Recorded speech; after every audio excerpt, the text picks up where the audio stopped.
saya kembalikan ini karena kita review hari ini ya, review materi tentang wawasan Nusantara, ya. Karena hari ini kita hanya mengadakan ulangan harian, ya. Oke, jadi kalau berbicara tentang, saya kembalikan ya ke awal saja, ke slide awal. Sorry.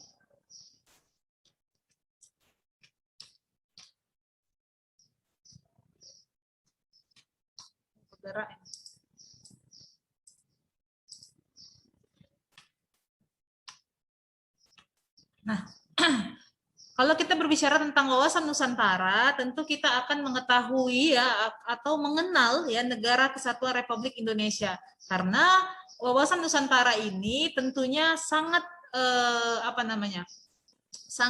wawasan Nusantara kita sangat erat kaitannya dengan keanekaragaman yang kita miliki dalam negara kita. Baik itu keanekaragaman hayati ya, fauna, flora ya, serta suku, budaya, dan agamanya. Maka dari itu penting untuk kita untuk mengetahui bagaimana kita sebagai bangsa Indonesia itu bisa mengenal seluk-beluk dari negara kita.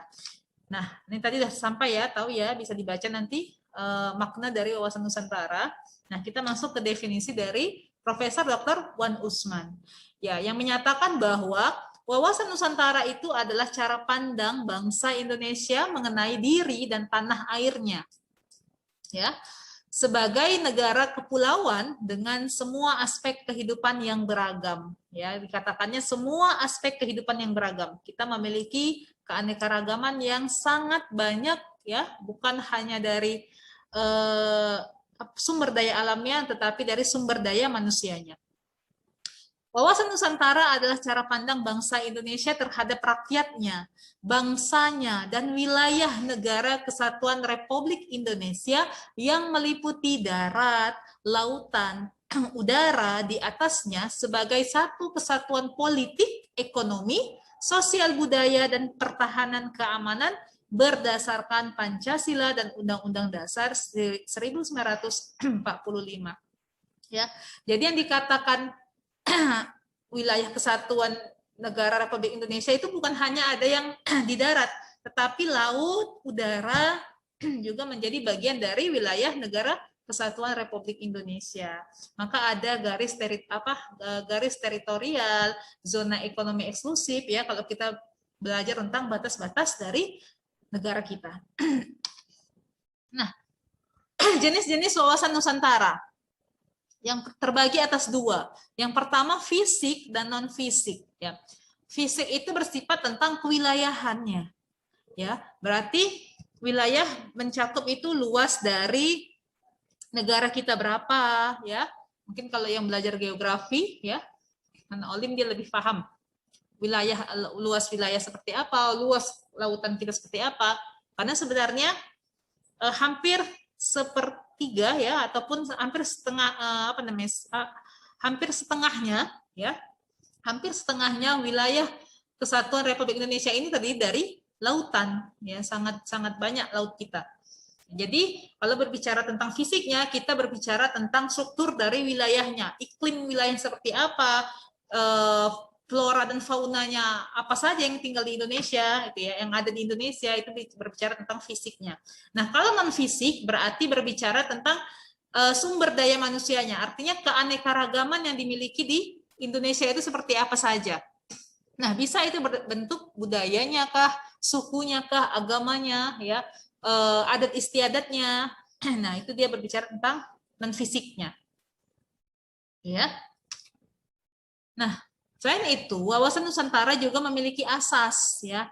Asas ini wajib ya dipatuhi dan ditaati serta dipelihara ya untuk agar menciptakan terwujudnya ya komponen-komponen pembentuk bangsa terhadap kesepakatan yang ada.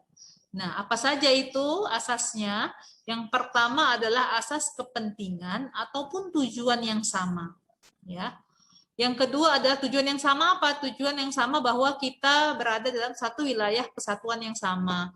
Tujuannya tertuang dalam alinea keempat Undang-Undang Pembukaan Undang-Undang Dasar. Ya, artinya tidak ada tujuan yang lain selain apa yang dikumandangkan dalam pembukaan undang-undang kita alinea keempat. Yang kedua adalah keadilan, ya. Bagaimana negara kita menjunjung tinggi tentang keadilan, baik di depan hukum, ya, artinya tidak membeda-bedakan hukum antara orang kaya, orang miskin, ya, seharusnya seperti itu. Yang ketiga adalah menjunjung tinggi yang namanya asas kejujuran, solidaritas serta kerjasama, ya, dan kesetiaan terhadap kesepakatan. Nah, ini sebenarnya sudah tertuang ya secara tidak langsung dalam nilai-nilai Pancasila, ya, bagaimana kerjasama, gotong royong, ya kan, kejujuran, sila kedua, ya, solidaritas, sila keempat. Jadi semua itu sudah tertuang dalam Undang-Undang Dasar kita. Makanya wawasan Nusantara tadi pedomannya adalah Pancasila dan Undang-Undang Dasar. Jadi bisa dibaca ya. Asas wawasan Nusantara merupakan dasar dari persatuan dan kesatuan dalam Bhinneka Bangsa Indonesia. Jadi jika hal ini ambruk, maka rusaklah persatuan dan kesatuan kebinekaan kita. Ya. Nah, filosofis pemikiran pengembangan wawasan Nusantara ya ditinjau dari yang pertama itu adalah filsafat Pancasila. Ya, artinya mengutamakan kepentingan masyarakat daripada kepentingan pribadi ataupun golongan. Ya, seperti halnya memberikan kesempatan menjalankan ibadah menurut agama dan kepercayaan serta rasa toleransi yang tinggi. Nah, negara kita ya khususnya pemerintah sudah menerapkan asas keadilan ya ataupun toleransi bagi umat beragama. Ya, contohnya seperti apa? Kira-kira ada yang bisa kasih contoh? Pemerintah sudah menerapkan toleransi bagi umat beragama. Ada yang bisa kasih contoh? Khairunisa, Habil?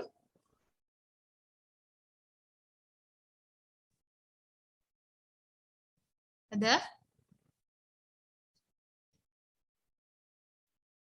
Oke, contohnya adalah dengan diberlakukannya ya hari-hari besar ya kan pada umat beragama ya, hari-hari besar di kalender kita ya dikhususkan untuk libur ya pada hari-hari besar pada setiap umat agama. Artinya pemerintah tidak membedakan hanya misalnya umat Islam saja yang diberikan jatah libur ya dibuat tanggal merah di kalender, tidak. Di hari besar umat Kristiani juga seperti itu ya, ketika Natal, hari besar umat Hindu, Buddha juga seperti itu. Ya, artinya ada kesamaan keadilan ya, itu salah satu bentuk toleransi yang diberikan oleh pemerintah kita, dan diberikannya kita kebebasan ya sesuai pasal undang-undang ya dalam bab hak asasi manusia ya, kita diberlakukan untuk bisa memeluk dan meyakini agama yang kita percayai tanpa ada rasa takut ya untuk bisa melaksanakan ibadah di rumah ibadah masing-masing, ya kan? Oke. Hal-hal yang menjadi masalah di Indonesia pada saat ini ya, ketika pudarnya ya rasa semboyan Bhinneka Tunggal Ika itu tadi adalah adanya bentrok antar kelompok masyarakat ataupun golongan yang hanya mementingkan diri sendiri tanpa memikirkan orang lain ya yang terkena dampaknya. Ini bisa dilihat. Aksi anarkis yang dilakukan oleh masyarakat. Mereka tidak tahu bahwa ini memiliki dampak yang sangat besar, dampak kerusakan bagi bukan hanya bagi yang mereka lakukan ya, tapi juga bagi masyarakat umum yang lain. Misalnya merusak fasilitas umum seperti rumah sakit misalnya dan yang lain-lain. Nah, itu kan juga merugikan bukan hanya merugikan bagi pemerintah tapi orang-orang ya yang tidak bersinggungan dengan hal tersebut juga bisa memiliki dampak yang negatif juga. Kehilangan fasilitas umum misalnya ya kan seperti rumah sakit, jalan-jalan, jembatan yang memang ketika ini dilakukan anarkis oleh sekelompok orang, maka ini sangat merugikan bukan hanya pemerintah tapi juga orang lain yang tidak terlibat di dalamnya. Ya, bisa dilihat ini gambarnya. Nah, jadi seharusnya tugas pemerintah adalah bisa mempererat ya, mempererat tali tali kerjasama, toleransi yang tinggi ya bagi umat beragama ya, dan tujuannya adalah untuk mencapai tujuan nasional ya, saling bekerja sama, bergotong royong supaya apa? Supaya timbullah rasa nasionalisme di tengah-tengah bangsa kita. Nah, yang kedua adalah aspek wilayah Nusantara. Nah, jadi geografi Indonesia yang terdiri dari ribuan sumber daya alam kita dan suku bangsa kita ya. Jadi dengan secara langsung ya memberikan efek positif dan negatif bagi bangsa kita. Nah, efek positifnya seperti apa? Ya, tentunya negara-negara lain bisa mengenal bangsa Indonesia dengan bangsa yang beraneka ragam, bangsa yang memiliki suku yang banyak, ya, bangsa yang memiliki adat istiadat yang banyak, budaya yang banyak, sehingga banyak dari bangsa asing yang mau belajar ke Indonesia untuk mengenal bangsa kita. Itu mungkin sisi positifnya. Nah, sisi negatifnya adalah dengan keanekaragaman kita yang banyak, tentunya banyak juga cara pandang ataupun pola pikir bangsa kita yang berbeda-beda, ya.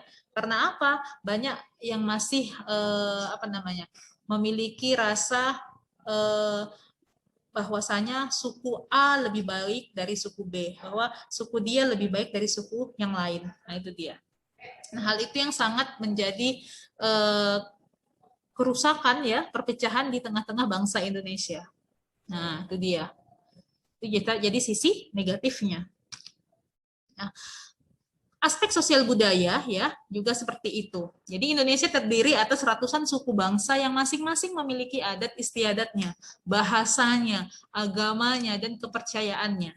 Ya, ingat kita memiliki 6 kepercayaan yang sudah diresmikan oleh pemerintah kita, dan masing-masing itu harus dipatuhi, dihormati bersama.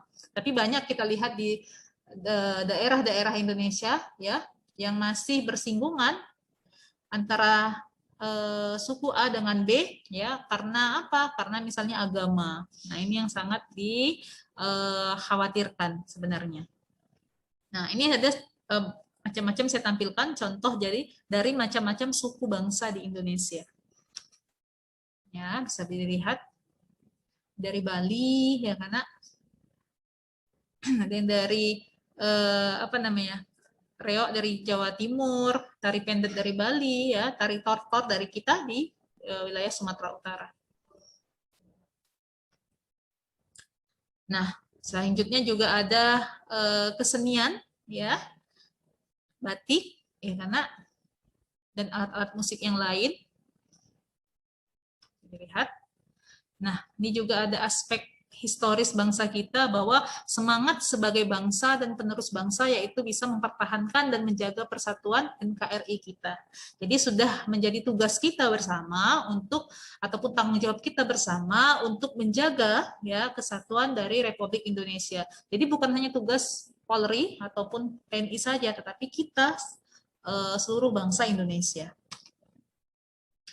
Nah, ini pernah dirasakan di Indonesia ya, tahun 1998, bisa dilihat ini perpecahan yang terjadi, lepasnya Timur Timur ya kan, pelanggaran batas negara oleh Malaysia, gerakan Papua Barat ya, OPM. Nah, gerakan Aceh Merdeka juga. Nah, ini pernah terjadi saat ini. Ini apa? Akibat apa? Adanya beberapa gejolak di suatu daerah yang ingin memisahkan diri dari Indonesia, ya. Nah, sekarang ini kenapa kita harus perlu mempelajari wawasan Nusantara? Ya karena agar kita mengenal bagaimana yang mana saja batas-batas dari negara kita. Ya, wilayah kita yang mana saja, suku kita, budaya kita yang mana saja. Ya, walaupun saya tidak terangkan secara keseluruhan tentang budaya kita, mungkin kalian bisa bahas di kesenian ya, dan luas negara kita, beluknya seperti apa itu bisa dibahas di geografi. Tapi kita bisa mengenal bahwasanya negara kita ini memiliki keanekaragaman yang sangat banyak, ya. Bisa dilihat di layar kalian. Nah, ini kita punya sejarah monumen-monumen sejarah ya. Supaya apa? Supaya kita kembali lagi bahwa kita adalah negara yang pernah yang pernah memiliki penderitaan yang sama, yaitu pernah dijajah oleh bangsa lain. Tuh. Bisa dilihat ya sejarah.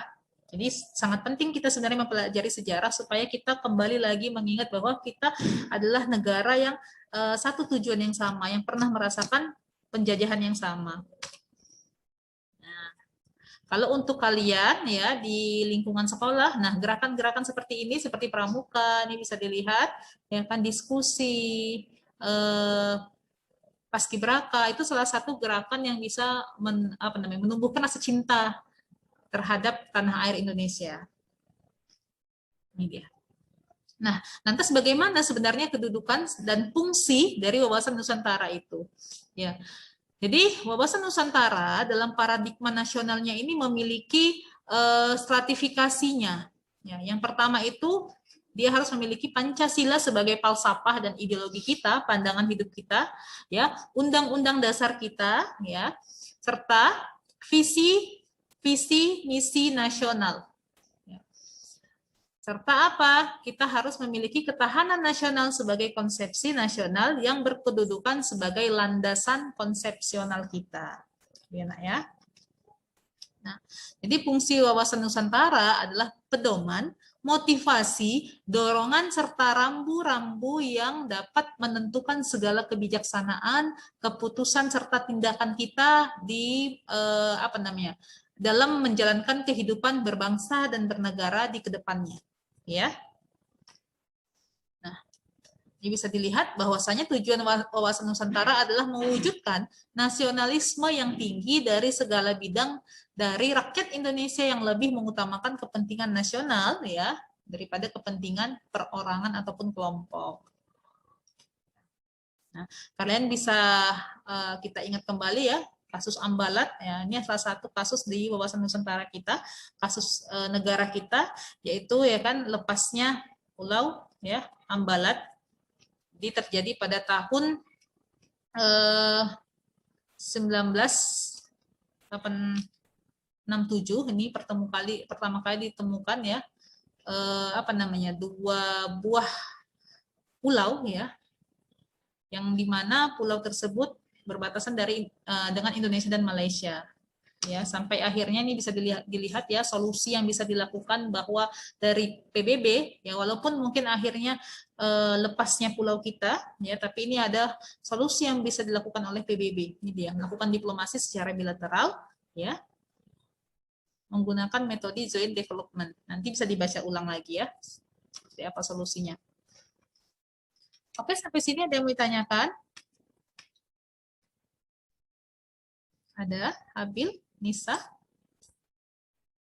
Oh, udah nambah ya. Ada Rizik? Ada Nah? Mungkin karena ini review, saya mudah-mudahan kalian sudah paham ya. Jadi nanti jangan lupa untuk mengerjakan soal ulangannya di psikologi. Jangan sampai tidak dikerjakan ya nak ya. Oke, kalau tidak ada lagi terima kasih. Saya tutup saja. Terima kasih untuk pertemuan kita hari ini. Mudah-mudahan apa yang saya sampaikan bisa bermanfaat dan kalian tetap selalu menjaga kesehatannya. Saya akhiri dengan Assalamualaikum warahmatullahi wabarakatuh. Waalaikumsalam warahmatullahi wabarakatuh. Terima kasih, Mem.